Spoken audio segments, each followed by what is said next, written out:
Welcome back in, everybody. It is the NFL Draft War Room Series, AFC West edition. Simon is here, Ben is here. This is on the Simon and Friends podcast and also on Box Score Network YouTube. So if you're here on YouTube, thank you all so much. Make sure you like this video and subscribe to the channel. Check out the audio version of this pod as well as all the pods on Box Score Network as well. But thank you so much for being here. And if you're the loyal listener of the podcast, thank you all so much for being here as well as always. Draft War Room Series.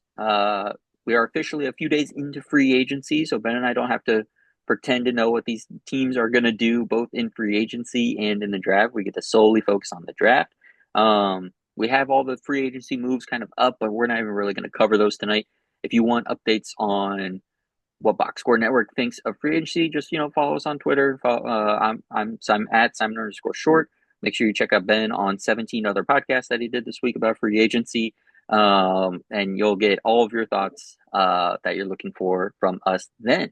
But Ben, we're going to start with you as GM of the Kansas City Chiefs. Your favorite thing to do, really, if we're being honest. So take us through the Draft War Room series. Put your red and yellow cap on, and tell us what the Chiefs are going to do in the draft this year. All right, real quick, I'm going to steal from your notes and just go over the in and out first, and then Okay, great. I'll go through all of my stuff. Yeah. So real quick, Chiefs, who's in? Jalen Moore, the backup tackle from the 49ers that they gave a 2-year, $30 million deal to. Trey Smith sticks around, so that's good for everybody. Nick Bolton sticks around at linebacker. That's great for everybody. Keeps a really good linebacker core there. One of the better linebacking cores in the NFL. Not dominant, but better.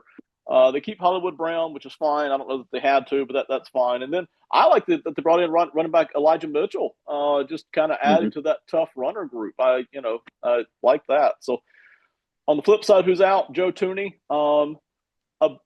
Kind of shocking just because everybody loved him so much. He was so good, but it's not a surprise because Kansas City has been doing this ever since Andy Reid got there for 10 or 12 years now. Once a guy crosses a certain age mark, they like to let him go a year early instead of hanging on to him. So there he goes. That hurts a lot. That really hurts. But, they'll move on. Justin Reed out at safety. DeAndre Hopkins out at wide receiver. Defensive tackle, Treshaun Wharton goes to Carolina and gets rich. I think that surprised a lot of people. And then Samaje Perine is out, heading back to Cincinnati, and wide receiver Justin Watson is out. So a lot of ins and outs there. The big thing there, when you're looking at the Chiefs, offensive line becomes an even bigger need than it already was. And I know they're hoping Jalen Moore does something there. I don't know how many people around the league were hoping that, but Kansas City obviously is. So we'll see what happens there. The secondary is set, though. Goodness gracious. Before I get into the game room plan here, when you look at this secondary, because they brought in Christian Yes, Fulton as thank well you. for Yep, the I forgot to write that one Chargers. down. Just a good little cover guy there. Played a lot of snaps for the Chargers last year. Not a dominant guy, but just a good, solid cover guy. And you bring him into a good secondary here. So Jalen Watson, Joshua Williams, both just kind of good physical. You don't want them playing full time, but they're both good physical rotation types outside cornerbacks there. Good size. Chamari Connor eating it up. Connor ought to get even better than he is. Connor's looking really solid. And then Trent McDuffie, of course, is just fantastic as a cover corner as well. But even at safety, Jaden Hicks, who slipped in the fourth round last year, has played really well for them last year. That's why they were able to let Reed go, is because Hicks is playing so well at safety. And then Brian Cook, you could upgrade at Brian Cook. Brian Cook's fine too if you want to back there at safety. So anyway, linebacker solid, secondary solid, defensive line is solid. You can go any direction you want. It all tilts over to the offensive side, which offensive line has holes, and wide receiver could still use upgrades. So with that in mind, they've got all their draft picks. Basically, they've got a first, a second, 2/3, which is awesome, a fourth, and then they skip down to a couple of seventh-round picks, no fives or sixes. I really want to hit offensive line. That's not a secret. Everybody is saying that. Everybody, even if you didn't follow the Chiefs and you just watched the Super Bowl, it's offensive line. That's where they really want to go. I have gotten over my fatigue, which I had a few weeks ago, which was, dang it, we can't seem to develop tackles. Boy, we just struggle at that. But I've gotten over that. I want to draft. I would love to draft offensive linemen with 2 of the first 3 picks here. So that's picks 31, 63, and 66. I feel like once you get past that, it falls off pretty good. So I would love to get two offensive linemen in there. And that could be like a Josh Connerly in the first round. That could be like a Cameron Williams later on, an Ariante Ursery somewhere in there. I would love, giving all three of those guys a chance, any combination of two of those guys. It can be an interior offensive guy because they seem pretty good at draft and develop interior guys, even though they haven't been able to develop the tackles, So if you want to lean into your strength there and just go after interior offensive linemen, that's fine. Grab a guard, that's totally fine. And then a tackle or, tackle guard. I do want to hit that with two of those first three picks, though. So that would be really, really something I would be wanting to do. There's so many good defensive tackles in this draft. I would love to grab one of those too to play alongside Chris Jones. The Chiefs have actually done a really good job of just kind of having these system rotational guys who are really cheap, but they're pretty good at everything. I mean, just solid. They're not weak at anything. And then they just have good attitudes, good work ethics. But in a draft this good at defensive tackle, why not go ahead and grab one of them? I would really love to see that. And then other than that, lean into your strengths, man. There's nothing saying you can't draft another guy in the secondary, even though your secondary is set. If that's what you're good at, it saves you money a year or two from now. So just keep drafting, develop those guys. I would love all of that. So anyway, that's a very sloppy plan, but that is kind of a rough outlook here of Kansas City. Yeah, I mean, I think it makes sense. We talk about two things when we talk about draft, right? It's okay, attack a weakness, but also attack strength. Well, they attacked their strength in free agency. While you were talking through some of the DBs, I just went through like the PFF charting for all the positions that they played. And yeah, man, like they've got so much coverage. They've got like three good slot corners. It makes no Right. sense. Because in my head I was like, okay, if you get Fulton on one side, you let Watson and Williams battle it out for the other side, you put McDuffie back in the slot full time, right? Like maybe coming out of the Super Bowl, they were like, man, it would have been really nice. Not that it would have mattered, but like just put McDuffie where he's just the most elite. He's the number one slot corner, right? Because he played over 900 snaps on the outside this year with L'Jarius Sneed Yeah. being out. Yeah. So maybe they're like, okay, we're best when McDuffie is in the slot. Okay, and then we'll move Chamari Connor back to safety with Justin Reed being gone. But you're mentioning Jaden Hicks, like he could play free safety, he could play in the box. So yeah, Byron Cook, the guy that kind of you let Hicks, Cook, and Connor figure out the safety spot. You let Fulton hold down one spot on that corner. You let Watson and Najee Johnson and Joshua Williams sort out the other outside corner, and you got McDuffie in the slot. And then you've got just DBs get hurt all the time, right? Watson missed a ton of games last year. Williams missed a game. Like Yeah. you let all those guys kind of rotate through. I don't think you have to hit that spot, and that's great. That's a great place to be. Your guy Jess, who came and joined our YouTube show a couple weeks ago for the mock draft, said defensive tackle, and I hadn't considered it. I think it's a really good idea, especially right now. Now, I know the contract 2 for 30 for Jalen Moore, and I know where we're excited and projecting a little bit. I'm not walking out of the draft saying Jalen Moore has to be my starting left tackle, especially because with Joe Tooney being traded, we're gonna maybe hope that Kingsley Suamatia is the new left guard. That's a Maybe. lot of hope for that blind side. And part of the analysis that I was hearing with Patrick Mahomes eventually, cause it's not official, but like he would have had to have given the okay for them to trade Tooney, right? It was, hey, yeah, we can trade Tooney because I can deal with maybe a weak link at left guard. We've seen him do it, right? Nick Allegretti and all these other guys. Yes. But left tackle, I need a certain standard, right? It's the only time he's put somebody on the bench, and it was Wanya Morris because he was not cutting it. So I'm not walking into my blind side when I just got whooped in the playoffs in the pass rush, counting on Jalen Moore and Kingsley Suamatia on my left, right? So Right. I think you draft a guy in the first round. Maybe it's Connerly. I don't know if I would like Connerly at guard. I can't really see it right now, but anybody.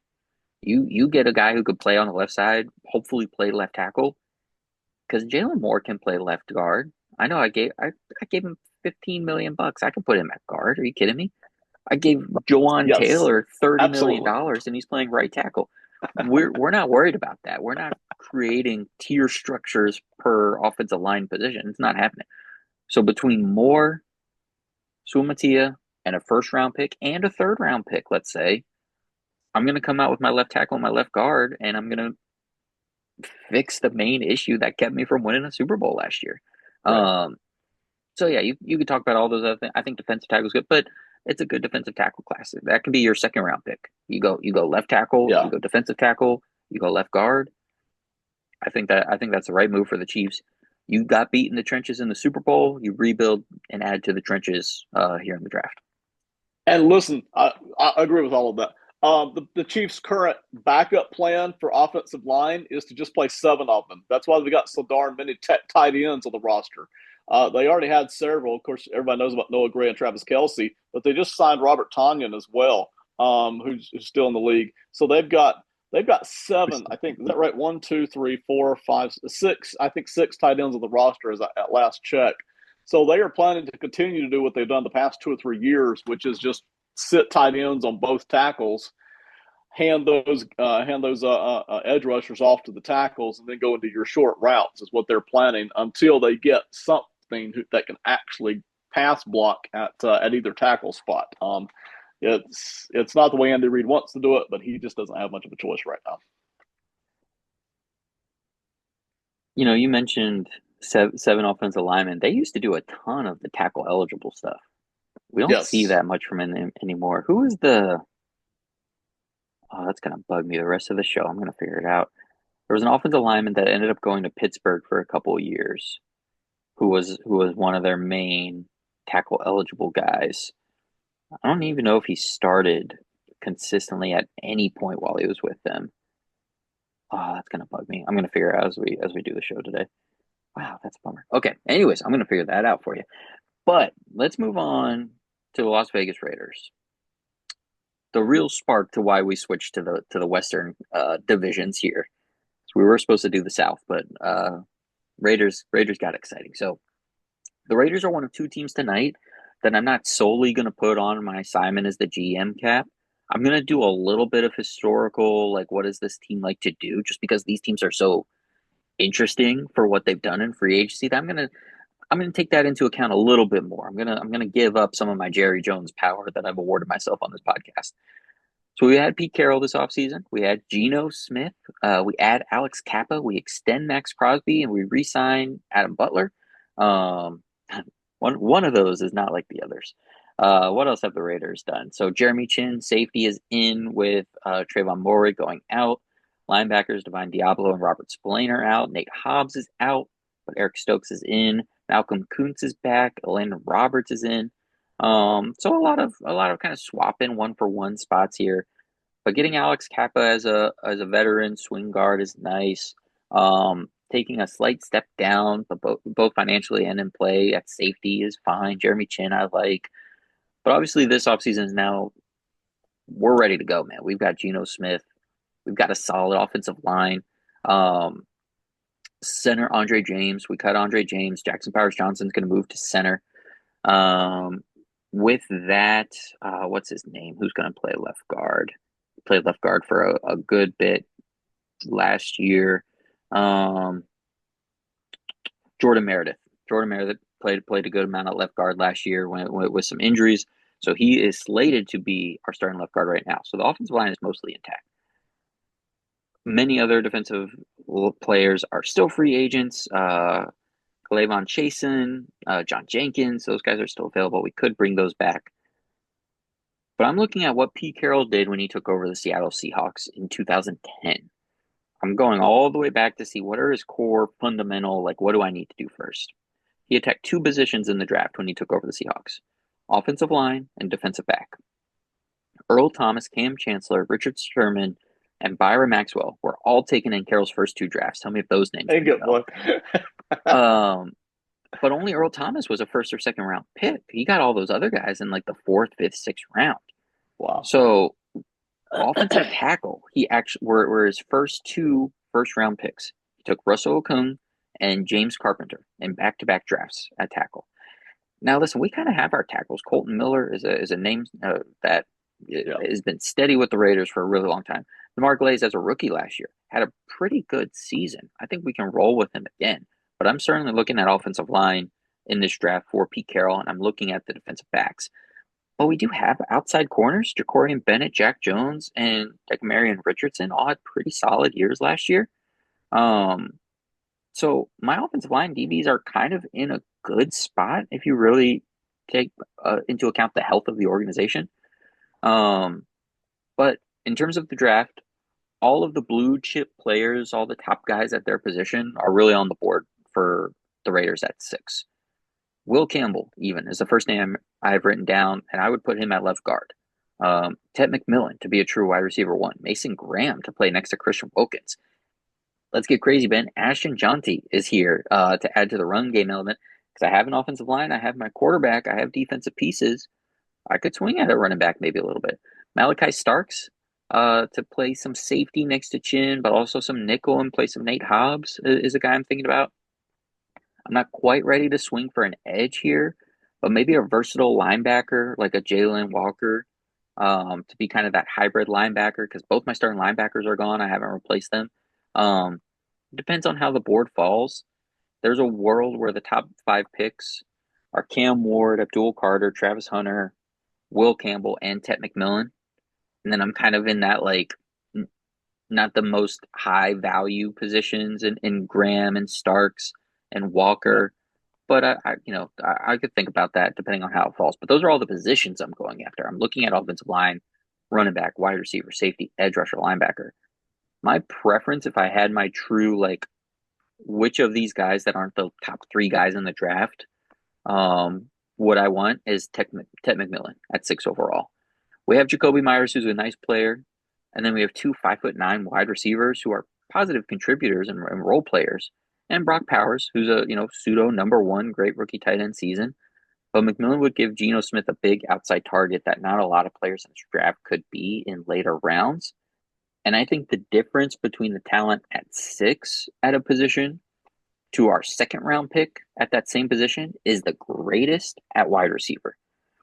I think if we went from Malachi Starks to Xavier Watts in the second round, if we wanted to get a safety, I think that's a smaller difference than Ted McMillan to whoever our wide receiver would be in the second round. The difference between Will Campbell to Donovan Jackson at guard, Mason Graham to Tyler Williams at defensive tackle, Ashton Jeanty to Omarion Hampton at running back. I think the smallest difference in that bevy of talent is at wide receiver. So with that said, I'd love to go Ted McMillan, 6 overall, get my real number 1 guy. I really want to go get my other safety with my second pick. If Eamon Wari is there, if he's fallen in the late 20s, I mean, how's that not Cam Chancellor 2.0, right? Right. I'm going to start calling and trying to move up to get him.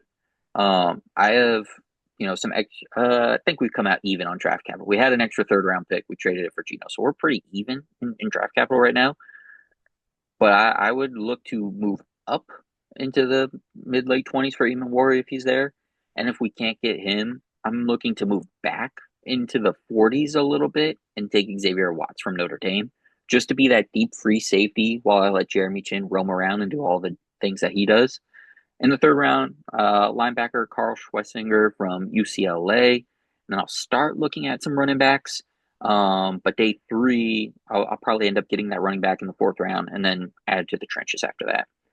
But an offensive Geno Smith, Ted McMillan, Brock Bowers, a rookie running back in there somewhere, those other wide receiver pieces, that offensive line, and then the DB, the defense of Max Crosby and those fun DBs, I think keeps me competitive in a lot of games. And as we try to build up the rest of this roster and Geno Smith kind of bridges it over and carries it over for a couple of years, is a really nice foundation for this new era for the Raiders. Okay, so I love your main plan here. Starting with McMillan as the pick at 6, and then the fact that you can draft a lot of different positions here. It's going to get BPA at some point, right? Mm-hmm. So because you do have somebody. Let's just go to a backup plan then, since I like your main plan. Mm-hmm. And listen, I know a lot of people who are saying McMillan's going to fall way down the 1st round, but let's go the opposite direction.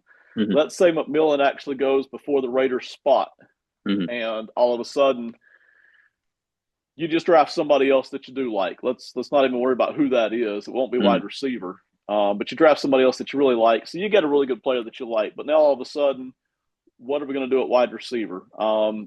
At what point? How desperate are you?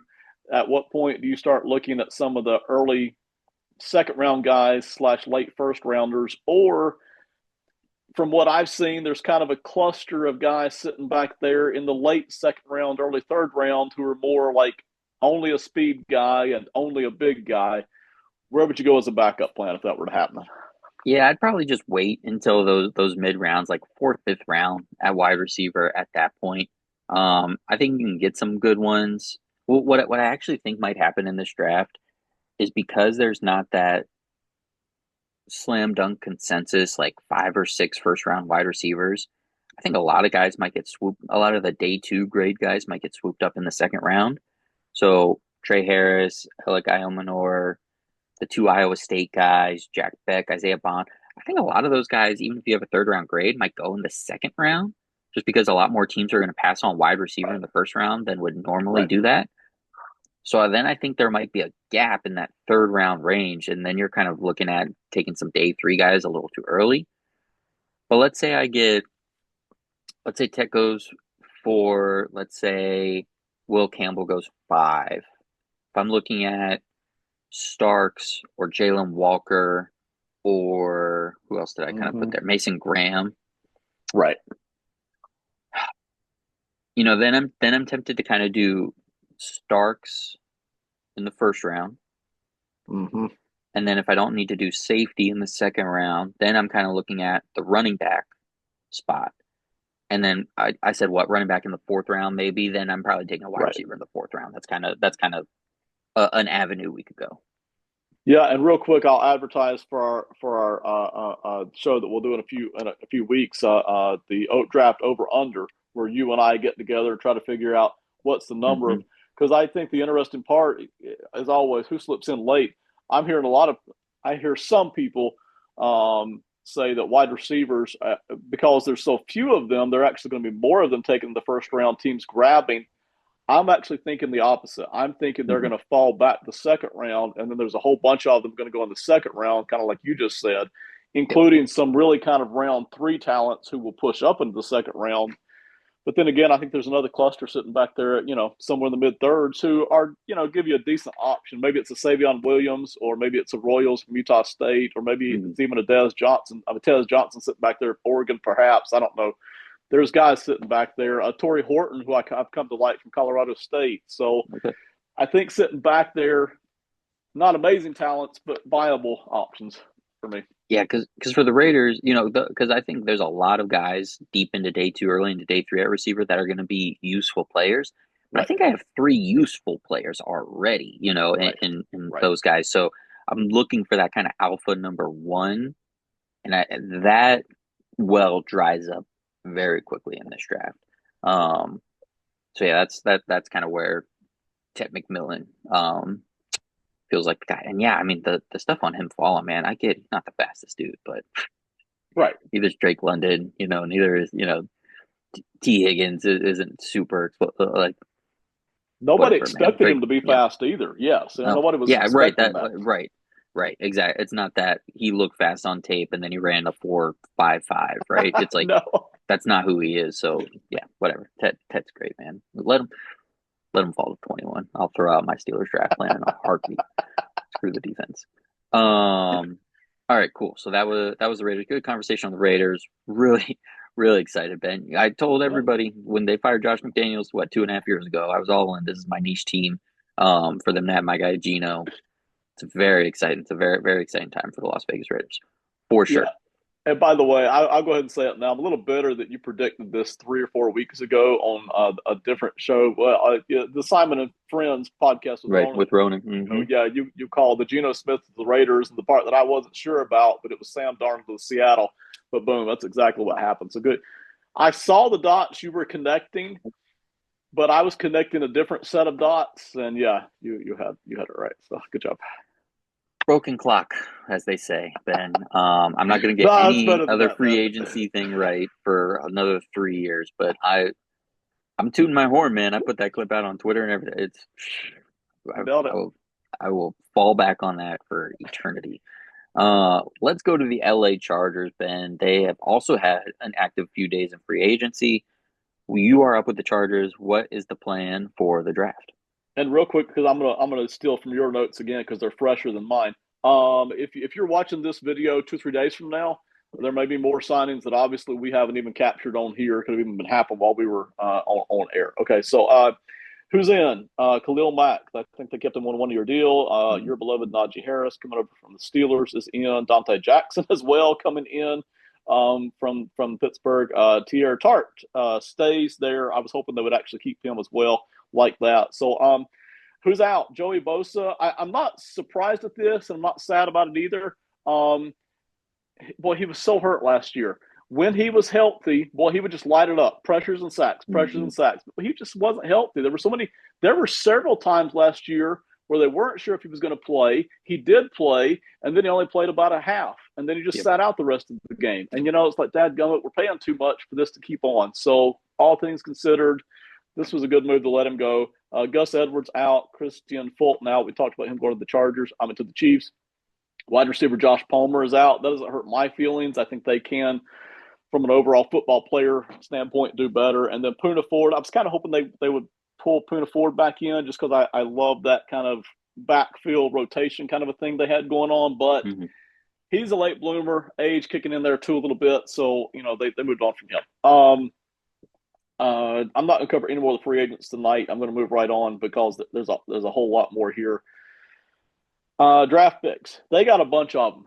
Goodness gracious. They have draft picks all over the place in every round. They've got a first, they've got a second, a third, they've got a fourth, they've got a 2 fifths, they've got three sixes and 2 sevens. And I love it. Okay. You know me, I'm not a huge draft pick collector kind of a guy Mhm. necessarily, although I'm glad to have them. But I talked 2 weeks ago with the Ravens. They've got more draft picks than they need. They Mhm. really do not need all those draft picks. They're not all going to make the team this year. With the Chargers though, it's different. This is perfect. You've got Harbaugh's second year. He's got everything set up. What he needs now is guys to come in and compete for jobs. Boy, he loves it when that's happening. Goodness Oh yeah. gracious. So he's got every round and multiple picks in some of these rounds. And so he's going to, and this is really one of my big points here. Let's create legit, viable competition with these picks. So every pick you make, have it in mind that this guy could start next year because we do have holes on the team. And if they come in and haul butt and play their tails off, they could get a lot of snaps next year. Okay, so that's really what I'm after here. But above anything else, let's just get as much competition. And this is, so I love having all these draft picks for this particular team, the Chargers. The prospects, I'll rattle off a few, but it's all the usual suspects. Okay, so these are names that I love, and I like them for the Chargers. So Kenneth Grant, defensive tackle, Gray Zabel, offensive lineman, safety Nicky Manwari, Johnny Barron, Malachi Stark, Savon Ravel, Tyler Williams, Shamar. I mean, listen, the list goes on and on. The Chargers could use help at everywhere. My number one need for them is still defensive tackle. I would love for them to get a guy. If it were Kenneth Grant, that would be great. If they wait to the second round and grab Tyleik Williams, that's fine too. I would love that. That's my number one thing. Number two, wide receiver. I think this is most people's number one need for the Chargers, and that's fine. Whether it's a Colston Love at tight end or whether they grab, somebody else somewhere. I'm kind of sort of thinking second round wide receiver is really what I'm thinking here. Mhm. But yes, get somebody else to throw the football to. I think center because they haven't addressed that yet, right? Since the last week or two. Right, Yeah, but they might be moving our guy Zion Johnson over. that's right. That's interesting. Yeah, so if they do that, maybe draft a guard instead. Looking But at a guard. yeah. So, but listen, nickel, edge, running back, they can use all this stuff. So they can go to a lot of spots here.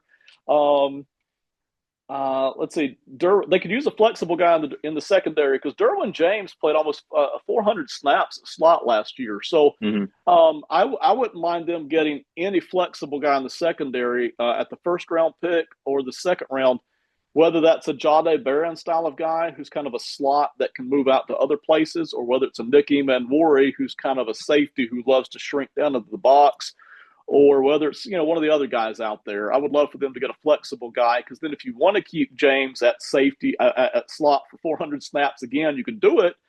But if you want to kick James back up to full-time safety and drop somebody else in the slot, it allows you to do that. So I would love to see them do that.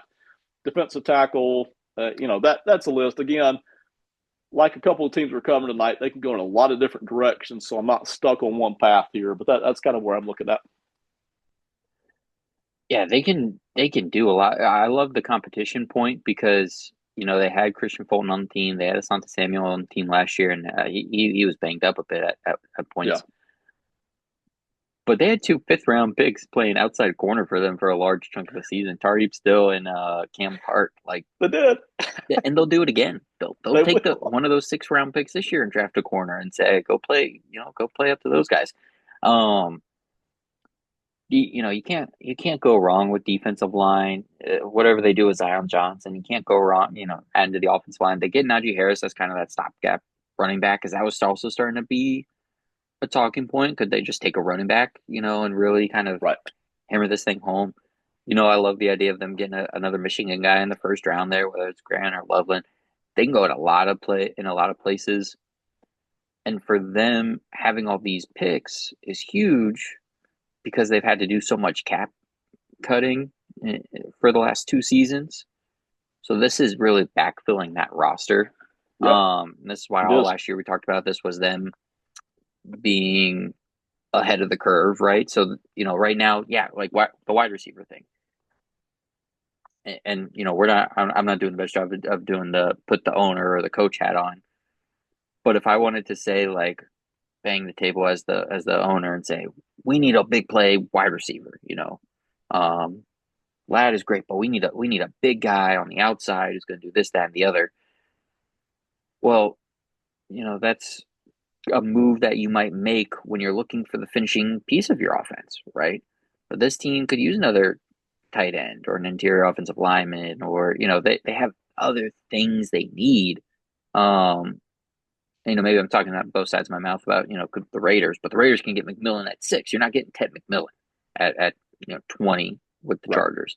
That guy's not necessarily going to be there. Now I'll say this: Marcus Golden is a guy that the more you and I watch him, the more you and I like him. I think if we were looking at that Yeah. step down, who's the other guy that could be the true X receiver in this class? I think it's him. If a couple of those trench guys come off the board and Golden is there, do you take a swing on a player like that? Do you take a swing on a Golden, or do you kind of just go to your next guy in the trenches? I think I'm gonna go to my next guy in the trenches, man. To be honest, I like Golden. Somebody in the room is gonna have to talk me into doing it at that 22 spot, though. Mm-hmm. I I do like him, but honestly, I feel like sitting back there at 55. If I get the Matthew trench guy I Golden, by the way, I want, kept saying Marcus. Mm-hmm. oh yeah, not a problem. I listen. I've done Ryan Pace and Ryan Poles almost every time I talk about the Chicago Bears GM, and then I rattled off somebody last week that was not a thing at all. Um, would you talk this much like we do? I know, man. It's so many names in draft season. Gosh, so awful. Listen, I really want a trench slash defensive back at 22. It's really where I'm leaning ultimately. I do feel like at 55 or maybe even 86, certainly 55, I can get another good wide receiver possibly. Um, so I think that's really where I want to go. Alec Iomanor would be a nice pick back Mm-hmm. there at 55. I like his polish. He's not explosive, necessarily, but I like his polish. Good receiver back there. And even listen back at 86, I mentioned that cluster receiver. So I really feel like I can do that. I don't like comboing picks. I don't like thinking, well, I get a wide receiver later because a lot of Mm-hmm. times when you get to later, the wide receiver's not there. Right. But like legitimately, I just love my defensive guys in this draft, and I'm the Yeah. Chargers, and I'm Harbaugh, and I'm like, no, I want my defense here. And then if there's a wide receiver later, great. If not, oh well. Yep. That's kind of my attitude. So That's what the money to Herbert is for. That's what building the line and getting a yes, bell cow running back is for. And their wide receiver room really still is in the stages of like build out those nice pieces of the room, right? You have Lad McConkey and like Quentin Johnston like showed you some things you could do with it, but yeah, you are still in a place where that guy in the 3rd round for the Chargers would play and be useful. You don't necessarily need that number 1 wide receiver. That you could build the rest of that wide receiver room first and then Yeah. go and add that guy via some method kind of in the future. But when you look at the defensive line, like you're looking at Khalil Mack on a 1 year deal and, my guy, Tui below two as your edge rushers, Yeah. Harbaugh is going to want more than that. All right, Ben, let us move on to our final team of the AFC West, the Denver Broncos. I have the Broncos who have also been very active this free agency period. Listen, we developed a strong baseline of an offense last year with just Yeah. smart quarterback play and a very good offensive line that has developed and gelled really, really nicely over the years. With a number of solid pieces at receiver, though, it is time to take some swings on some playmakers to help elevate this offense. Because overall, in the grand scheme of the NFL, even though it was nice, it wasn't explosive, it wasn't dominant, it didn't sustain drives for a really long time. So we need some real juice on this offense. We signed Evan Ingram in free agency, who can be our mini Jimmy Graham for a year or two as that detached wide receiver, tight end, kind of plays in the slot. You look at Jimmy Graham's best seasons, he was playing in the slot more than he was playing in line.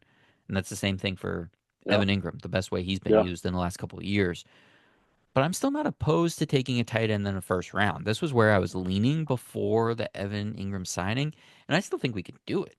Because with the guys that are draftable first round tight ends, Ty Warren and Colson Loveland, I see those guys as true inline wide tight ends. Now Loveland can be that slot guy, Warren can be that slot guy, Right. but for a position that has kind of a long learning curve, if Evan Ingram is like my pseudo slot receiver for 2 years and Warren and Loveland are kind of my inline tight end guys who play 50% of the snaps or so, um, and they can take the time to develop, I'm not opposed to that. But what Evan Ingram does allow me to do is firmly push running back Ashton Genty to number one on my board in terms of true playmakers that we could get at in the first round. Um, with a strong offensive line, I have my quarterback for the next few years, and I have, like I said, pieces at pass catcher. I'm leaning towards taking Genty in the first round.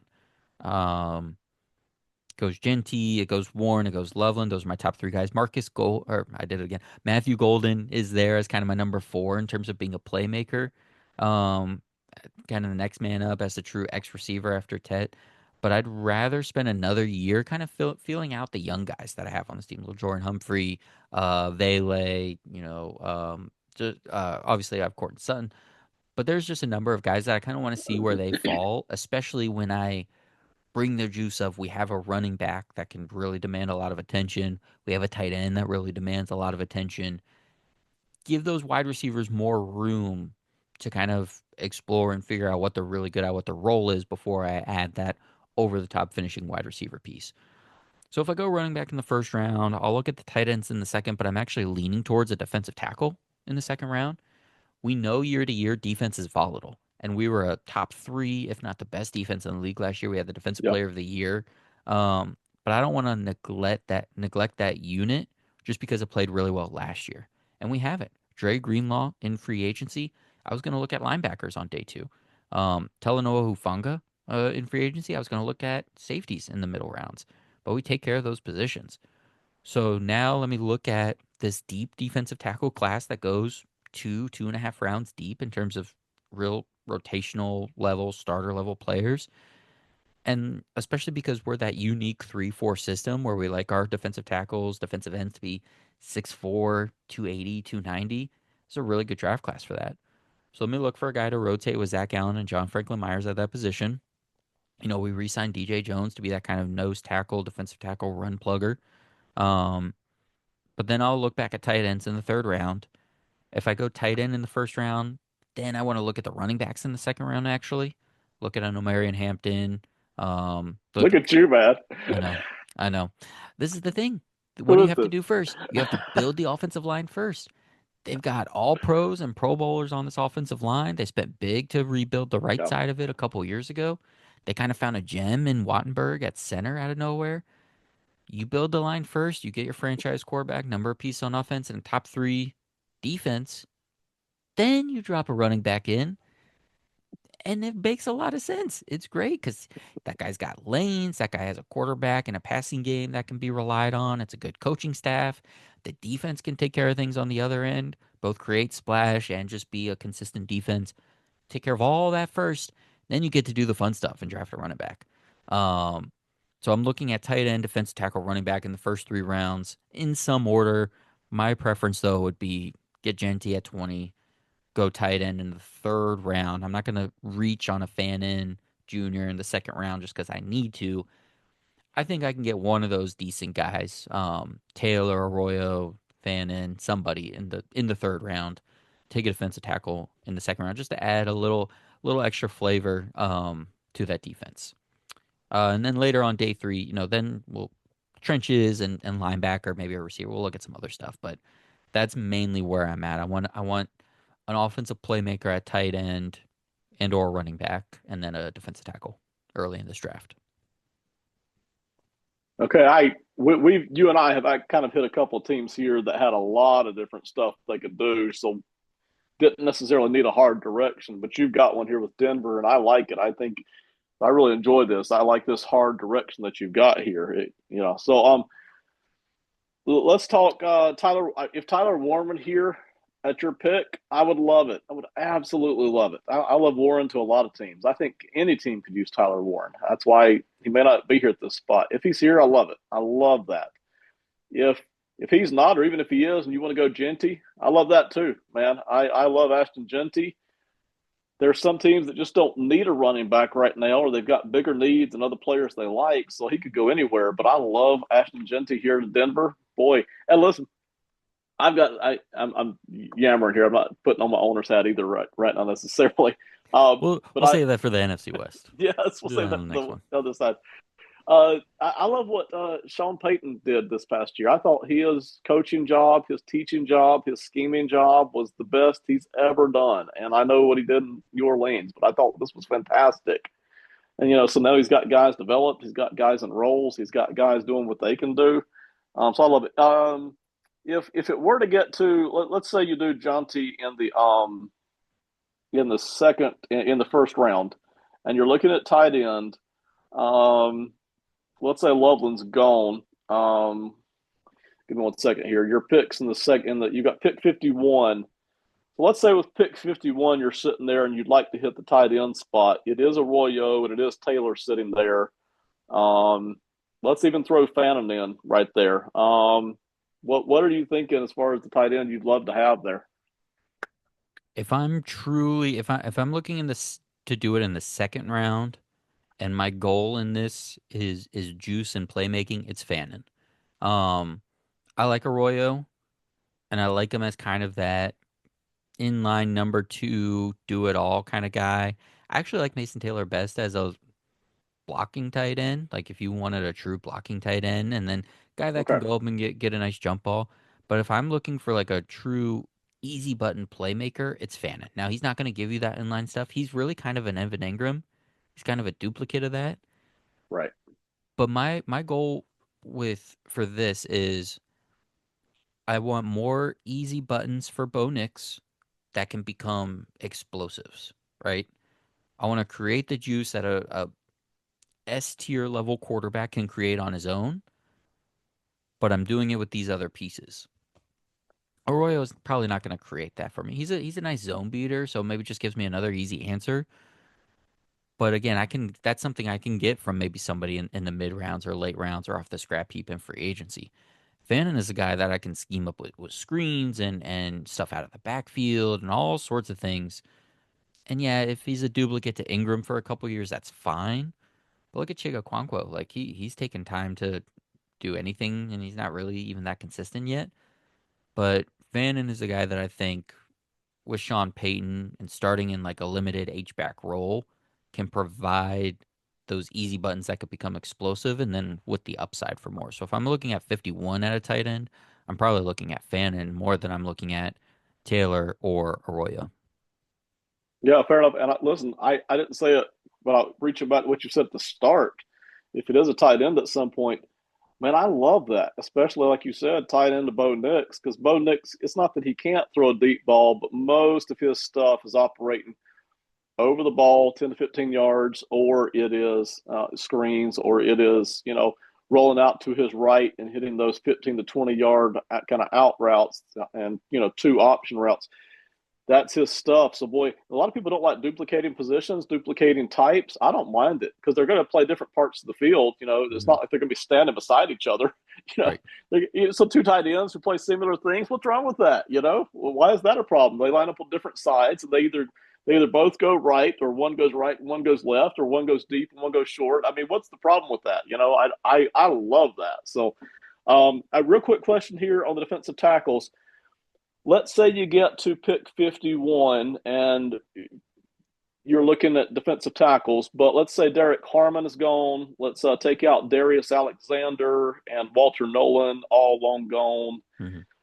I'm not sure TJ Sanders would be there, but let's throw him in, and then we've got maybe a Shamar Turner, Alfred Collins, Joshua Farmer, kind of with a mix. Anybody there at all stand out if you were at 51 looking for DTs? I think Collins, Sanders, and Farmer are the body types that I'm looking at Mm-hmm. in particular. Um, I don't think as of now I have a real preference on anyone. I mean, Sanders probably is who I would put at the top of that list, Okay. but Collins, Sanders, and Farmer, uh, Texas, South Carolina, Florida State are the three guys that have that best body type. Because then you get into Deion Walker, who is a little too tall for what I want, and then Mm-hmm. you get into like Norman Lott and Turner and Phillips, and those guys are a little bit lighter than I want. Collins, Sanders, and Farmer would be the targets there at 51. Okay. I like all of it, boy. Almost any combination during those first. I don't know quite what happens when you get down to the third round, pick 85, but any out of those three positions between the two first picks that you got, I love any combination: tight end, running back, defensive tackle. I think there's a lot of great options there.